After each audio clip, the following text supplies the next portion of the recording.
Everyone, welcome back. ये है class 8 science curiosity का chapter number 1, exploring the investigative world of science.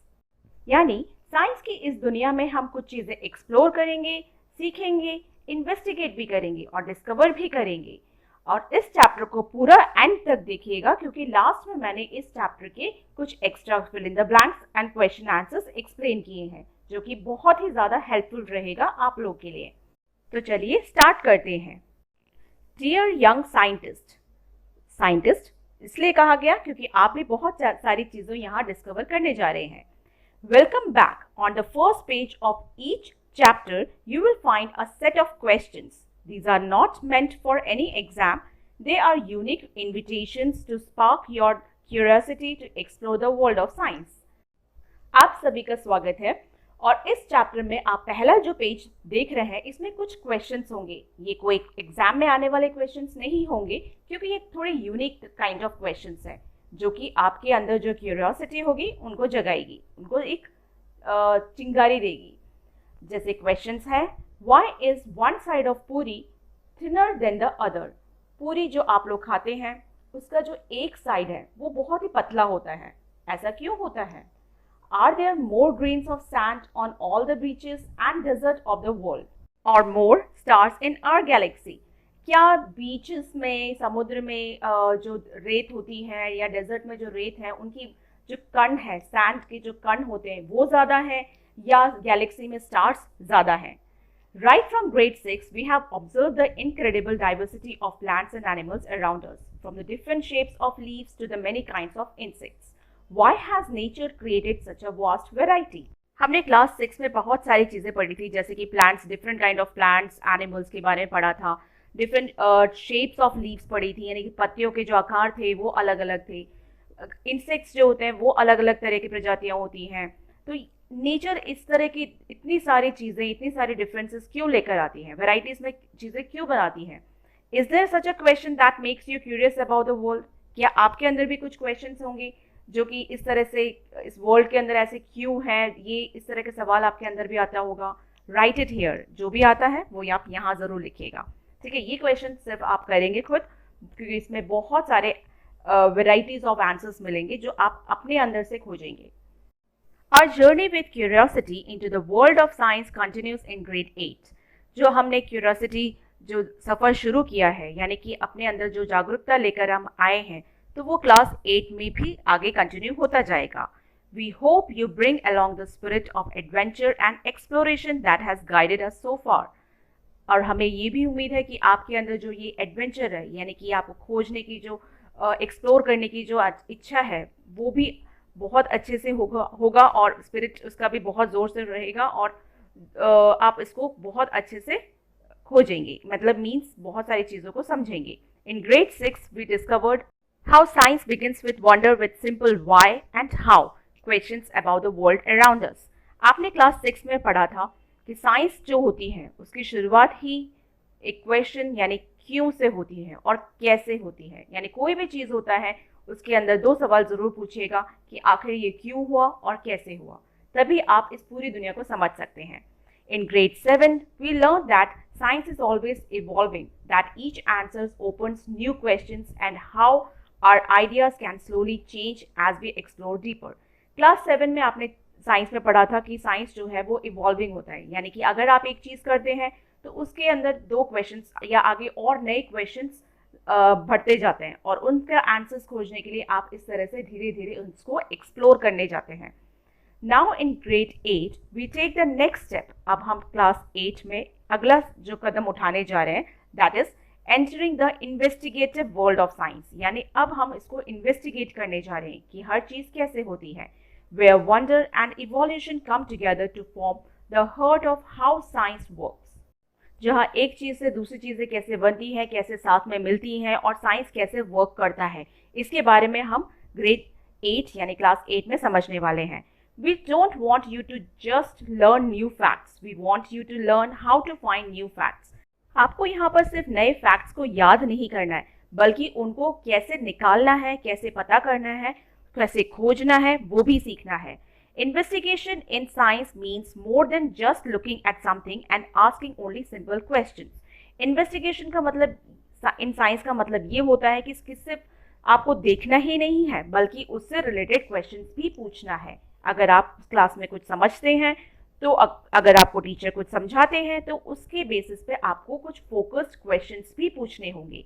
Now you can ask more focused questions and design ways to perhaps do simple experiments to answer those questions and then use your observations to improve your understanding।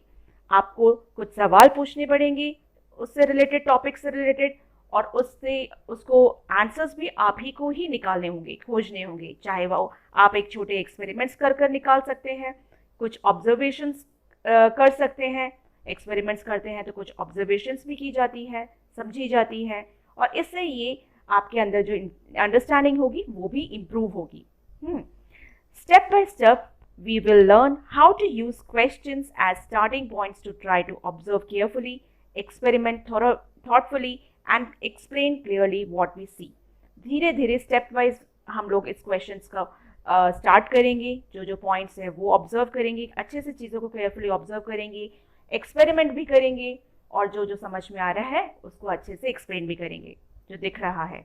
In doing so, each of you won't just be learners but also investigators, young scientists exploring real world puzzles। और इस तरह से जब आप काम करेंगे तो आप सिर्फ लर्नर नहीं होंगे बल्कि आप इन्वेस्टिगेटर्स भी कहलाएंगे, यानी खोज करने वाले। यंग साइंटिस्ट भी कहलाओगे, और जो पजल सॉल्व करते हैं रियल लाइफ के वो भी आप एक्सप्लोर करोगे, यानी सीखोगे। These may range from everyday life like why does dough rise, कि जब हम आटा मिलाते हैं तो वो फूलता कैसे है, to the bigger mysteries of earth and beyond like is the world getting warmer। अर्थ के बाहर की जो बिगर मिस्ट्रीज है, यानी यूनिवर्स की मिस्ट्रीज, हाँ, अपने दुनिया से बाहर कुछ चीज़ें देखना और वर्ल्ड इसके बारे में समझना कि ये क्या है, कैसे है, इस तरह से हम जब सीखेंगे तो हम इन्वेस्टिगेटर्स कहलाएंगे। As you turn each page of this book, we hope you notice the interesting design of our page numbers once again। जैसे ही आपने बुक को खोला, पेजों को पलटा, तो आपने कुछ डिफरेंट डिजाइन्स देखे होंगे। On the left hand pages at the bottom you will find the image of root, symbolizing the deep, solid foundation of knowledge that keeps us connected to our environment, traditions and our cultural and natural heritage। आपने left hand page के नीचे bottom ये दर्शाता है कि जो हमारे knowledge है, हमारे जो ज्ञान है, उसका जो फाउंडेशन है वो बहुत ही गहरा और सॉलिड है, जो कि एनवायरनमेंट से कनेक्टेड है, हमारे ट्रेडिशन, कल्चरल और नेचुरल हेरिटेज से कनेक्टेड है। हम सब से जुड़े हुए हैं पूरे जड़ के साथ। देखिए ये जो पिक्चर दे रखी है, रूट का दे रखा है, यही वो पिक्चर है। On the right hand pages in the top corner you will find a kite soaring in the sky, reminding us that curiosity must take flight if we are to explore the unknown। और right hand page की तरफ top corner में आपको एक kite यानी पतंग दिखाई देगा, जो कि ये दर्शाता है कि हमारी जो क्यूरियोसिटी है, हमारे अंदर जो जिज्ञासा है, वो भी इसी तरह से एक्सप्लोर करने के लिए आगे स्काई में बढ़ती जाए, उड़ती रहे। Together these two symbols, the root and the kite, invite you to stay grounded in the real observations while allowing your ideas to soar towards new horizons। और ये जो दो पिक्चर्स है वो आपको यही दर्शाता है कि आप रूट्स की तरह अपने ऑब्जर्वेशंस को पर स्टिक रहिए और काइट्स की तरह आप अपने आइडियाज़ को आसमान में उड़ते रहने दीजिए, ताकि वो दोनों एक दूसरे से मिले, एक ऐसा होराइजन क्षितिज की तरह। Remember, investigation in science works best only when we balance the solid ground of careful observations with the freedom of creative thinking।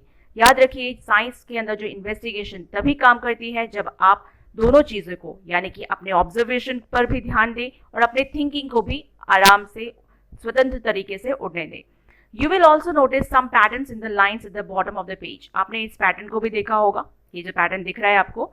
There are some hidden scientific thoughts in these as well। आपको लग रहा होगा ये कुछ scientific, कुछ छुपे हुए scientific thoughts होंगे, but don't worry, they are mainly to make the page a little less boring. ये सब इसलिए बनाया गया है ताकि पेज जो है वो थोड़ा बोरिंग नहीं लगे, कम लगे। Okay, let us now take a brief look at the various stops on our journey this year and see where our curiosity, supported by strong roots and lifted by soaring ideas, might take us। अब हम इस chapter को और आने वाले chapters को बहुत अच्छे से समझने वाले हैं और ये भी देखेंगे कि हमारे अंदर जो जिज्ञासा है वो कितना स्टिक रहेगा, कितना रूट की तरह, जड़ की तरह सपोर्टेड रहेगा और हमारे जो आइडियाज हैं वो कितने आगे उड़ेंगे। This year, our investigate adventure will take us on a journey from the tiny microbes we can't see to a planet-wide challenges we can't ignore. अब इस साल हम कुछ चीज़ों को समझेंगे, इन्वेस्टिगेट करेंगे, कुछ छोटे छोटे टाइनी माइक्रोब्स जो कि हम देख नहीं सकते उन चीज़ों को भी पढ़ेंगे और जो ऐसी चीज़ें प्लैनेट वाइड चैलेंजेस जिसको हम इग्नोर भी नहीं कर सकते, आइए वो क्या चीज़ है वो हम पढ़ेंगे इस चैप्टर में। We will start by examining something as small as a single drop of water and uncover a hidden world of tiny organisms unseen but deeply linked to us.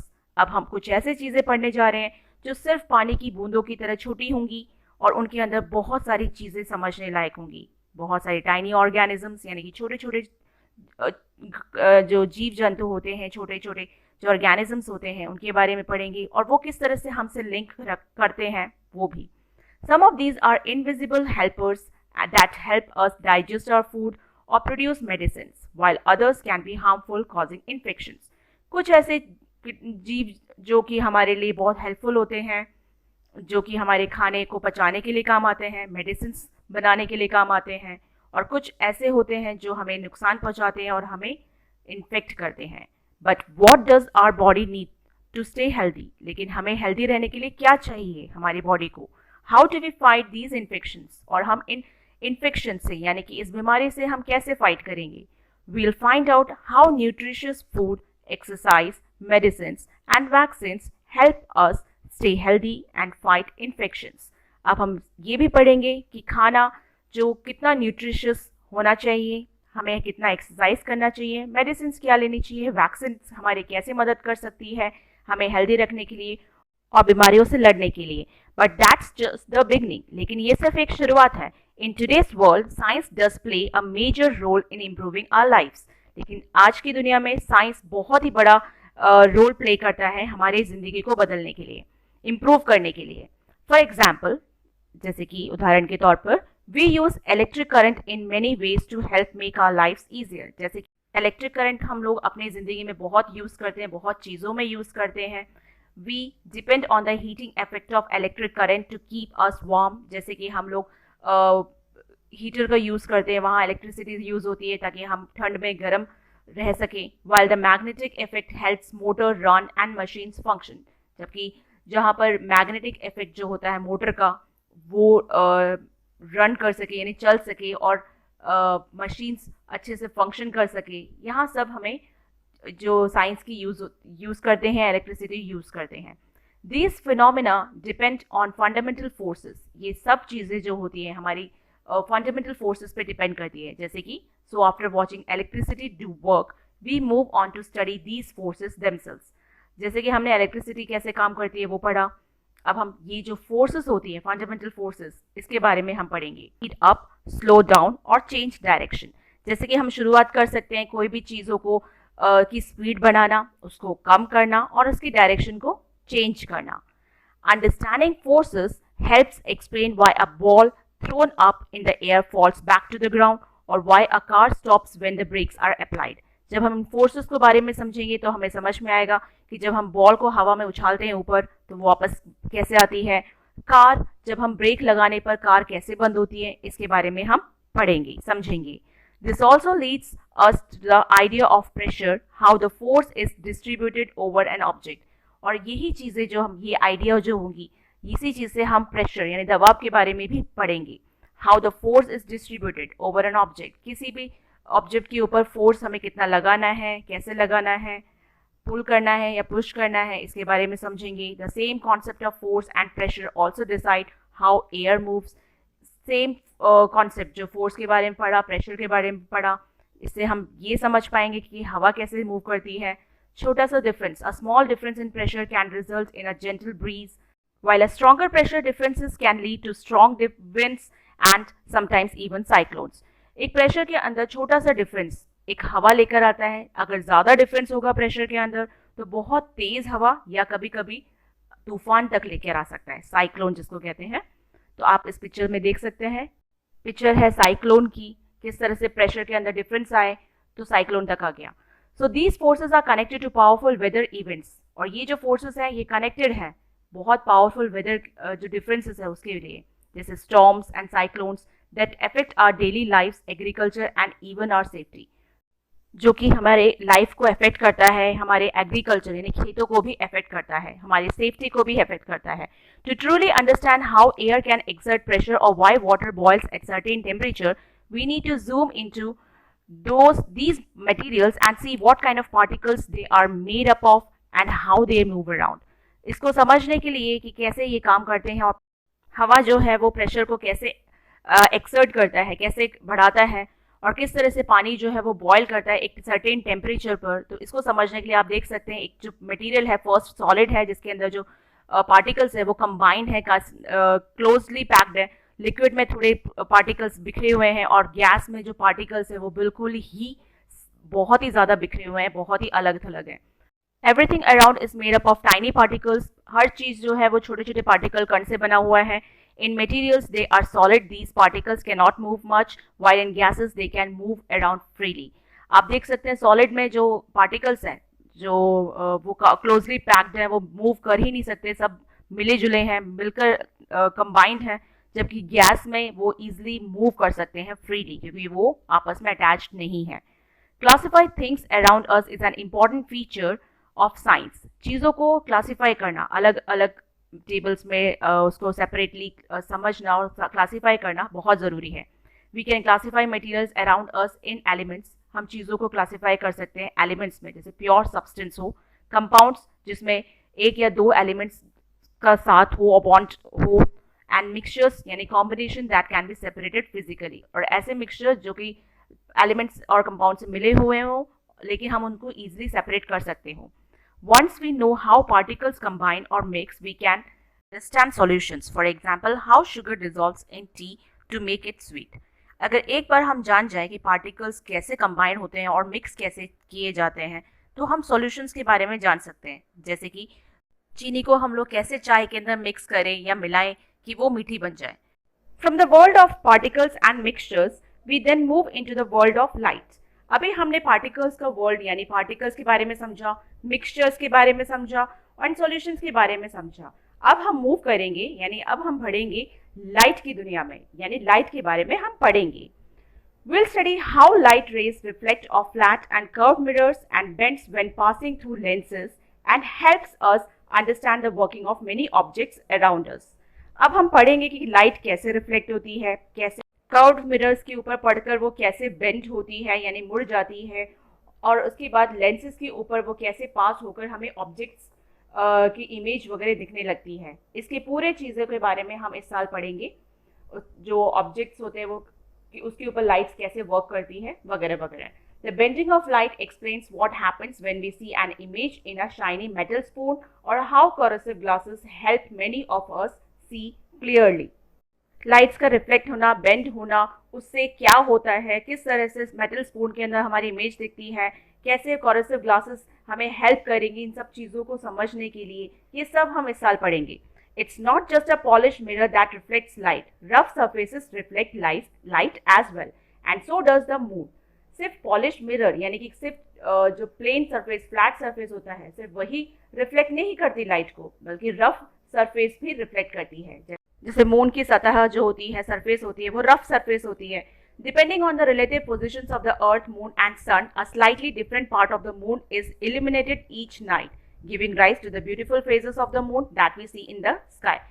हमारे अर्थ की पोजीशन, सन की पोजीशन और moon की position को देखते हुए moon के ऊपर जब लाइट पड़ती है सूरज की और उसके बाद जो रिफ्लेक्शन आता है और उसकी वजह से वो डिफरेंट फेजेस बनाती है। हाँ, जैसे मून के फेजेस होते हैं, फुल मून होता है, हाफ मून होता है, इस तरह से बहुत सारे फेजेस बनते हैं उसके जो हम आसमान में देखते हैं। ये सब हम इस साल पढ़ेंगे। Watching the periodic cycles of the moon's phases allowed humans to come up with the first calendars. Moon के फेसेस से ही लोगों ने सबसे पहला कैलेंडर बनाया by combining careful observations of sunrises, sunsets and lunar cycles. Various calendars came into being. उसी की मदद से हमने बहुत सारे सनराइजेस, सनसेट्स और लूनर साइकिल्स की मदद से हमने बहुत सारे ऑब्जर्वेशंस किए और कैलेंडर्स बनाए। Isn't it fascinating that the calendars which determine our routines on Earth are linked to the motions of the objects far beyond our planet? ये बहुत ही इंटरेस्टिंग है और फैसिनेटिंग है कि जो कैलेंडर्स है जो कि अर्थ पे हम लोग पृथ्वी पे जो हम कैलेंडर देख रहे हैं उसका जो रूटीन है वो एक्चुअली लिंक होता है अर्थ से परे, हमारे प्लैनेट से परे जो ऑब्जेक्ट्स हैं जो आसमान में आप जो देख पा रहे हैं प्लैनेट्स और मून, ये इन सब के मोशन पे डिपेंडेंट है. But it is not just calendars और the movements of the sun and moon that are linked. सिर्फ कैलेंडर ही सन और मून पे के मूवमेंट्स पे से लिंक नहीं है. Right here on earth there are marvellous and complex patterns of relationships between living organisms and their environments. यहाँ पृथ्वी पर भी वो जो लिविंग ऑर्गेनिजम्स और एनवायरमेंट्स है वो भी आपस में रिलेटेड होते हैं.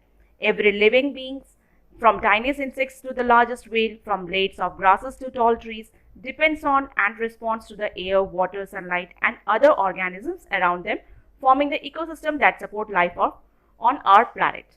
यहाँ पर छोटी से छोटी इंसेक्ट्स हैं और बड़े से बड़ा वेल जो है, चाहे वो ग्रासेस हो या बड़े पेड़ हो, सब ही एक दूसरे से डिपेंडेंट होते हैं. यहाँ हम लोग एयर, हवा, पानी, सूरज की रोशनी, हम सब जो है इनसे डिपेंडेंट है. ऑर्गेनिजम्स एक दूसरे से डिपेंडेंट है. इकोसिस्टम जो चलता है, फूड चेन जो चलता है, इसी वजह से हमारा जो प्लैनेट पे लाइफ सपोर्ट बना रहा हुआ है. In the final chapter of this book, we can put it all together and try to understand what makes Earth just right for life and to recognize the urgent challenges that our planet now faces. और आखिरी chapter में, इस book के जो आखिरी chapter में हम पढ़ेंगे कि किस तरह से जो अर्थ है वो लाइफ उसमें पॉसिबल है, इसमें जो रहने के लिए क्या क्या चैलेंजेस फेस करने पड़ते हैं, एनवायरमेंट चैलेंजेस होते हैं वगैरह वगैरह. Most importantly, the Earth lies at the perfect distance from the Sun, where water remains liquid and it has an atmosphere that provides the oxygen we breathe while shielding us from harmful ultraviolet rays. अब पृथ्वी पर जिंदगी और जीवन इसलिए संभव है क्योंकि ये एक अच्छे दूरी पर है, सूरज से अच्छी खासी दूरी पर ही स्थित है. यहाँ पर जो पानी है वो लिक्विड फॉर्म में रहता है. हवा में ऑक्सीजन है जिसकी वजह से हम लोग सांस ले पाते हैं. एटमॉस्फेयर में एक लेयर है जिसकी वजह से हम अल्ट्रावायलेट रेज से बचे हुए हैं. Human activities on the planet can cause small changes in the temperature of the earth, disturbing climate patterns with dangerous consequences. हमारी जो एक्टिविटीज़ है, ह्यूमन एक्टिविटीज़, हम लोगों ने प्लैनेट को अंदर इतने सारे चेंजेस लाकर खड़े कर दिए हैं कि पृथ्वी पे जो टेम्परेचर का जो बैलेंस है वो गड़बड़ा गया है, क्लाइमेट का पैटर्न है वो गड़बड़ा गया है. इस वजह से हमें बहुत ज़्यादा कॉन्सिक्वेंसेस जो उसके परिणाम होते हैं, खतरनाक परिणाम झेल रहे हैं, जैसे कि बाढ़ आ जाती है, सूखा पड़ जाता है, कहीं कहीं बारिश नहीं होती, ऐसी चीज़ें. At the heart of both the problem and any possible solution is us. अगर हमने प्रॉब्लम क्रिएट की है तो हमें इसका सॉल्यूशन भी निकालेंगे. We are the ones influencing Earth's climates, but we are also the ones who can and must use science to understand these changes and guide our actions. हम ही हैं जिन्होंने अर्थ की जो क्लाइमेट को खराब किया है, तो हम ही साइंस की मदद से इसको समझ के इसके अंदर कुछ अच्छा बदलाव लेकर आएंगे. The same scientific principles that we have guided our journey through the middle stages, observing, measuring, experimenting, will be the key in helping us protect the delicate balance on which life depends. वही चीज़ें जो हमने पढ़ी है, scientific principles जो हमने school में पढ़ा, क्लासेस में पढ़ा, जो आप अभी भी पढ़ रहे हैं, क्या करना है? ऑब्जर्व करना है, एक्सपेरिमेंट करना है और समझना है और अपने जो एनवायरनमेंट को प्रोटेक्ट करना है ताकि बैलेंस में लाइफ बनी रहे. The challenges ahead won't always be easy. Challenges हमेशा ईजी नहीं होते हैं. We hope some of you will try to solve these difficult problems with curiosity as your guide. और हम आशा करते हैं कि आप बच्चे जो है इस क्यूरियोसिटी, अपने जो अंदर जिज्ञासा है, उसकी मदद से बड़ी बड़ी प्रॉब्लम्स को सॉल्व कर सकेंगे. To help you think like a scientist, let us go back to a question we asked on the first page. अब हम आपकी मदद करेंगे ये जानने के लिए कि आप एक साइंटिस्ट की तरह कैसे सोच सकते हैं. क्वेश्चन को अब आप अपनी तरह से सोचिएगा. अब हम उन क्वेश्चन को सॉल्व करेंगे जो हमने पहले पूछे थे, जैसे why is one side of पूरी थिनर देन द अदर, कि पूरी की जो एक साइड है वो पतली क्यों रहती है और दूसरी साइड जो होता है वो मोटी क्यों रहती है. Firstly remember that science is everywhere. सबसे पहले आपको ये समझना है कि जो साइंस है वो हर जगह है. You don't need a fancy laboratory to do simple experiments. अपने एक्सपेरिमेंट्स करने के लिए आपको बहुत अच्छी खासी लैबोरेटरी की ज़रूरत नहीं है. Even your kitchen at home is a wonderful place to observe and ask questions. या जबकि आपके घर में ही वो चीज़ें हैं, जैसे किचन में आप बहुत सारी चीज़ों को सोल्यूशन फाइंड आउट कर सकते हैं. All you need is to start with curiosity. सबसे पहले जो चीज़ चाहिए वो है जिज्ञासा. अपने अंदर जिज्ञासा लाइए, क्वेश्चंस पूछिए, केयरफुल ऑब्जर्वेशन रखना है और पूछना है कि ऐसे क्यों हुआ. Have you notice how puri और a bhatura puffs up when placed in hot oil. क्या आपने कभी सोचा कि जब पूरी या भटूरा जब ऑयल के अंदर गर्म तेल में डालते हैं तो वो फूल क्यों जाती है. और हाउ अ फुल्का swells when put directly on the flame. फुल्का जो रोटी होती है, जैसे ही हम उसको आग फ्लेम में रखते हैं, गैस के ऊपर रखते हैं, तो फूलती कैसे है.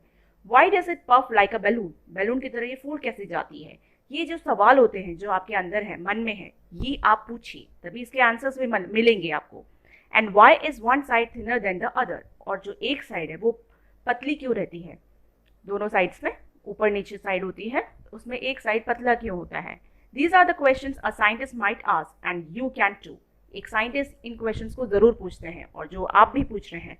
Let us see how we can investigate the simple everyday phenomena like a scientist would. अब हम इसी तरह से इन्वेस्टिगेट करेंगे जैसे साइंटिस्ट करते हैं.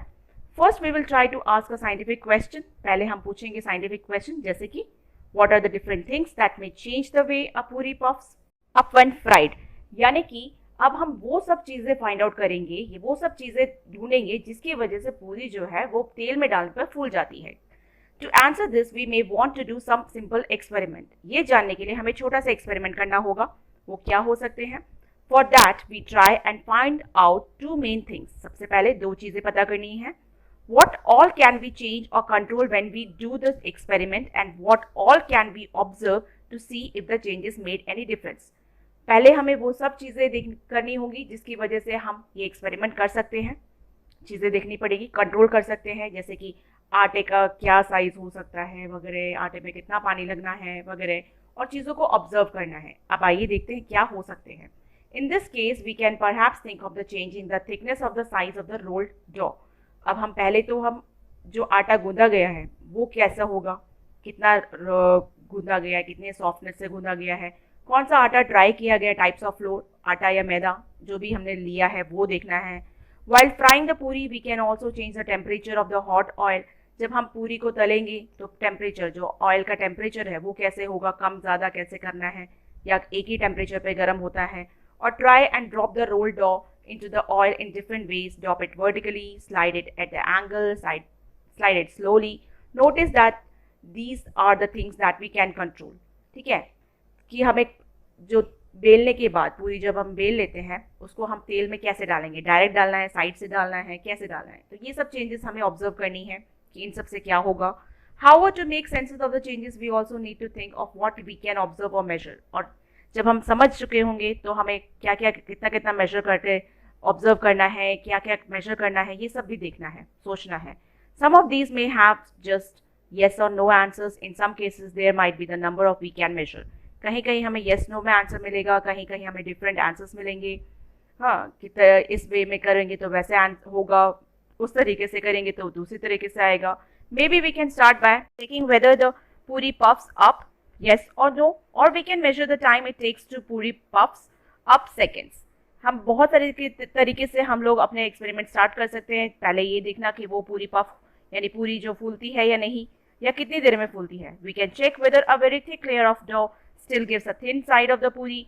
Further while doing such experiments it is better to change only one thing at a time while keeping the other conditions same. ठीक है, अब हम डफ का जो लेयर है वो कितना हमें मोटा बेलना है या कम पतला बेलना है, इसके ऊपर भी डिपेंड करता है कि पूरी का थिन साइड कितना होगा. और जब भी हम कोई एक्सपेरिमेंट कर रहे होते हैं तो एक टाइम पर एक रखना है और दूसरी कंडीशंस को वैसे की वैसे ही सेम रखनी है, तभी हमें पता चलेगा कि क्या क्या चेंजेस आए हैं. जैसे कि if you wanted to see the effect of boiling hot and not very hot oil we would, जैसे कि तेल अगर ज़्यादा गर्म है, मीडियम हॉट है, या वेरी ज़्यादा गर्म नहीं है, तो उस पर क्या होगा, असर पड़ेगा. Use the circles of dough of the same thickness and drop them in the same way. जो हम बेलेंगे उस आटे से तो उसकी जो थिकनेस होगी उस पर भी डिपेंड करेगा और उसको किस तरह से तेल के अंदर डालना है, ये सब हम चेक करेंगे. It is also good idea to keep notes of everything that you see and sense when doing an experiment. जब भी कोई एक्सपेरिमेंट करते हैं तो सबसे पहले हम उसको नोट्स में तैयार करते हैं ताकि हम देख सकें हमारे क्या ऑब्जर्वेशन हो सकते हैं. ये बहुत ही अच्छा आइडिया रहेगा. Did the oil spatter, smell और स्मोक. फिर हमें ये भी चेक करना है कि ऑयल जो है वो स्पैटर हुआ, कि स्मेल आया या धुआं निकल रहा है, स्मोक आ रहा है. And after doing one round of experiments you may think of more questions. एक एक्सपेरिमेंट करने के बाद आप बहुत सारे क्वेश्चंस भी पूछ सकते हैं. Do puris puff better when made fresh और फ्रॉम स्टोर्ड डो. अगर हम जो आटा है वो अगर फ्रेश है या रखा हुआ आटा है तो किससे हमें सबसे अच्छा पूरी जो अच्छे से फूलेगी, ये हमें देखना है. What happens if I prick a hole in the puri before frying.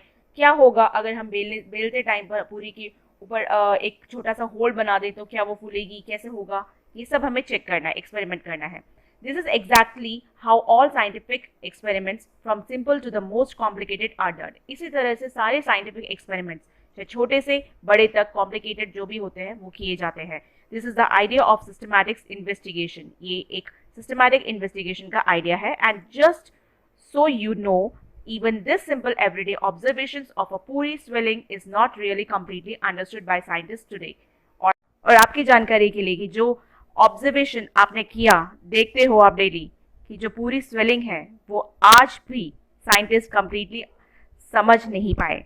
So whether it is the swelling of puri or the shrinking bright of the moon after Purnima, let your careful observations guide you along your explorations into the investigate world of science.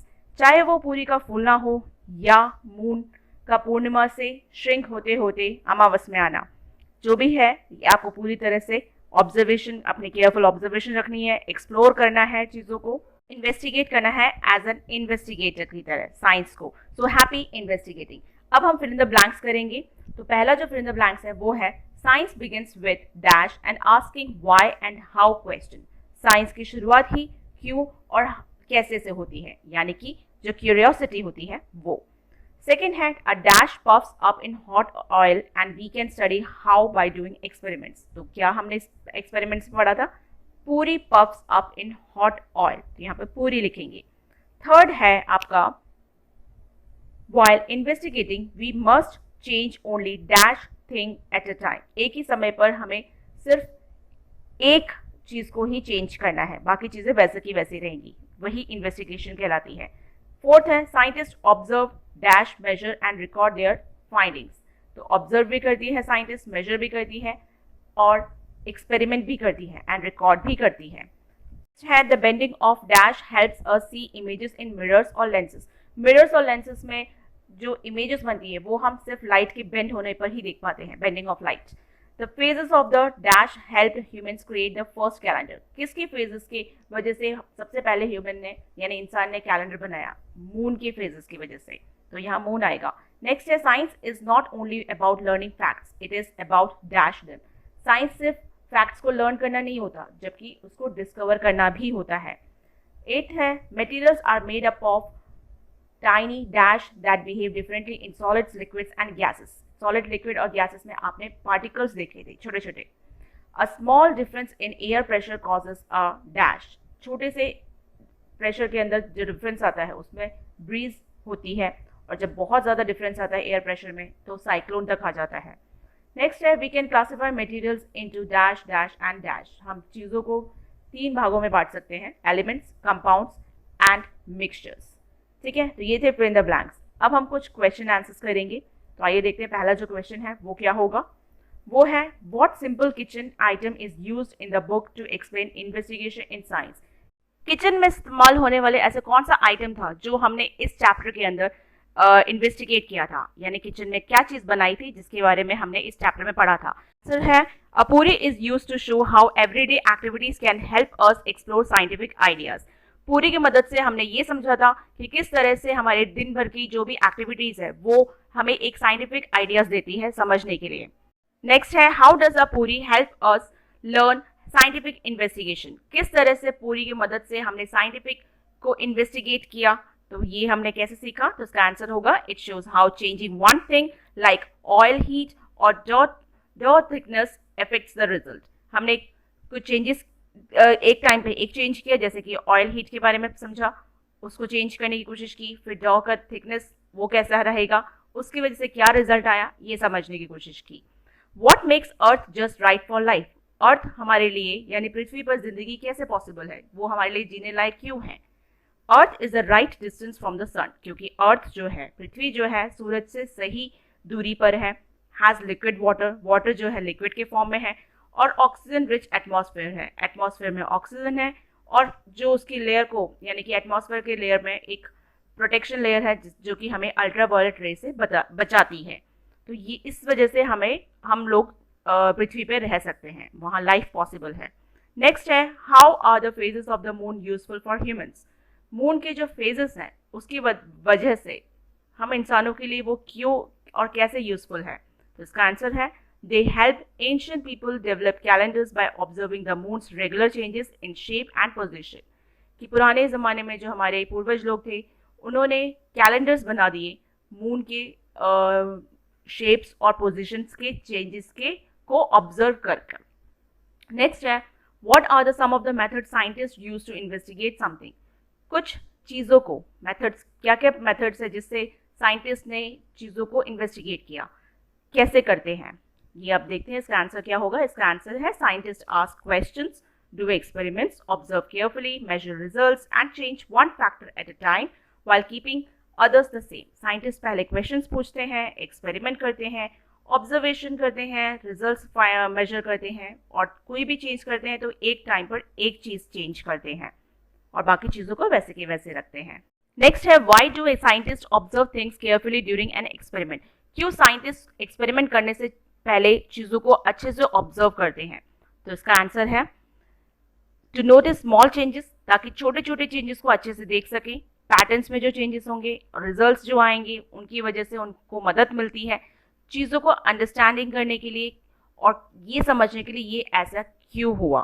ठीक है, how do forces like pressure and gravity affect our lives, कैसे forces जैसे कि pressure या gravity हमारे जिंदगी को affect करती है, लाइफ्स को अफेक्ट करती है। तो इसका आंसर है, they help explain natural events like winds, rainfall, object movement and how things stay और फॉल टू द ग्राउंड। ये मदद करती है हमारे नेचुरल इवेंट्स को समझने के लिए, जैसे कि विंड, हवा, बरसात, ऑब्जेक्ट्स का movement and how things stay और फॉल टू द ग्राउंड, कि किस तरह से चीज़ें ज़मीन पर गिरती हैं। How does reflection of light help us see object, किस तरह से लाइट का जो रिफ्लेक्शन है उसकी मदद से हम चीज़ों को देख सकते हैं। तो क्या होता है, light bounces of objects, light जो है वो चीज़ों पे पड़ती है और फिर वो हमारे आंखों पे पड़ती है, इन्हें नज़रों के सामने आती है लाइट। हेल्प्स अस सी, जिसकी मदद से हम चीज़ों को देख सकते हैं। और मिरर्स जो होती हैं वो रिफ्लेक्ट कैसे करती है वो भी आपको काफ़ी अच्छे से समझ में आ चुका है। नेक्स्ट है आपका, Why is it important to record observations during experiments? Experiment करते समय ऑब्जर्वेशन को रिकॉर्ड करना क्यों ज़रूरी है, इसकी मदद से हमें क्या मिल सकता है, क्यों ये ज़रूरी है। तो इसका आंसर है, to keep track of what happened, compare results and understand cause and effect clearly. अगर हम चीज़ों को रिकॉर्ड करके रखते हैं तो हमें ये पता चलेगा कि जो रिजल्ट्स है उसमें कंपैरिजन कर सकते हैं कि क्या क्या चेंजेस है उसमें, और ये भी समझ सकते हैं कि इसका कारण क्या था और इफेक्ट क्या आएगा।